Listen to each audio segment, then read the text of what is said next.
যে কটি মামলা সুপ্রিম কোর্ট থেকে ফিরে এসেছে কলকাতা হাইকোর্টের বিশেষ বেঞ্চে সবকটি মামলারই শুনানি ছিল আজ। সেই শুনানিতে আজ রিপোর্ট জমা দিয়েছিল কলকাতা হাইকোর্টে এসএসসি, এবং এসএসসি রিপোর্ট জমা দেওয়ার পর বিচারপতি প্রশ্ন করেন, পরের পর প্রশ্ন করেন যে কি কারণে যাদের রেকমেন্ডেশন দেওয়া হয়েছে তাদের কতটা বৈধতা বা যুক্তিকতা রয়েছে, যাদের রেকমেন্ডেশন দেওয়া হলো, যাদের ওয়েমার্কশিট ম্যানিপুলেশন হলো তাদের কিভাবে হলো। এই প্রশ্ন যখন পরপর করা হচ্ছিল বিচারপতি দ্বয়ের পক্ষ থেকে, তখনই এসএসসি স্বীকার করে যে ম্যানিপুলেশন হয়েছে ওয়েমার্কশিট।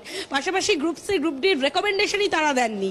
পাশাপাশি তারা বলছেন যে ওয়েমার্কশিট ম্যানিপুলেশন যেমন হয়েছে সেরকম নিয়োগের ক্ষেত্রেও খানিকটা দুর্নীতি হয়েছে, অর্থাৎ বেশ কিছু জায়গায় র্যাঙ্ক জাম্পিং হয়েছে, অর্থাৎ র্যাঙ্ক জাম্পিং, ওয়েমার্কশিট দুর্নীতি এবং নিয়োগে দুর্নীতি, এই তিনটে ক্ষেত্রেই কিন্তু প্রত্যেকটা জিনিস মেনে নিল আজ কলকাতা হাইকোর্টের ডিভিশন বেঞ্চে দাঁড়িয়ে এসএসসি। এবং এসএসসি যখন প্রথম ক্ষেত্রে সিঙ্গেল বেঞ্চেও গিয়েছিল, তারপর ডিভিশন বেঞ্চ, সুপ্রিম কোর্ট, আবার এই কলকাতা হাইকোর্টের ডিভিশন বেঞ্চ, প্রত্যেকটি জায়গায় এসএসসি কিন্তু ভৎসনার মুখে পড়েছে। আজও তার আলাদা কিছু হলো না।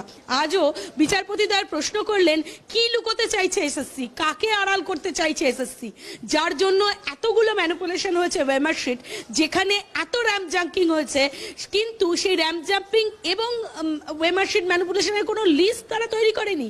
কি বেসিসে তারা নিয়োগ দিয়েছিল, নিয়োগের আদতে অধিকার ছিল কি এসএসসির? যাদের নিয়োগের অধিকার ছিল তাদের চাকরি বাতিলের ক্ষেত্রে কিভাবে চাকরি বাতিল করলো এসএসসি? এসএসসির উত্তর খানিকটা ফলপ্রসূ হয়নি বা সন্তুষ্টজনক হয়নি আদালতের কাছে। আদালত চায় ডিটেলস রিপোর্ট, আর তাই এসএসসি কিছুটা সময় চাইলো। আগামী বুধবার এই মামলার পরবর্তী শুনানির দিন ধার্য হয়েছে। এসএসসি সেই দিন জমা দেবে ম্যানিপুলেশনের রিপোর্ট, অর্থাৎ ওয়েমার্কশিট ম্যানিপুলেশন কতজনের হয়েছে, এসএসসির কাছে কি রিপোর্ট রয়েছে, পাশাপাশি কতজনের র্যাঙ্ক জাম্পিং হয়েছে, তার পাশাপাশি কতজন এই নিয়োগ দুর্নীতির ক্ষেত্রে দুর্নীতি করে চাকরি পেয়েছেন, এই সমস্ত